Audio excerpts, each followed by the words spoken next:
From an early age, many of us have been watching Disney movies, and I think this is a reoccurring, theme among Disney movies, where the woman relies on a man to achieve, their desired happy so-called ending, where the woman is the vulnerable victim, and a strong, intelligent man has to come in and save the day.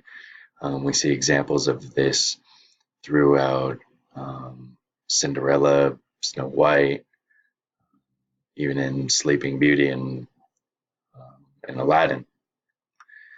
I think it's just part of Disney's identity almost is what we're looking for in society, and how we're able to live our lives is that you need a strong man, and that women are just going to be vulnerable and need someone's savior at some point. So yeah, I completely agree with that.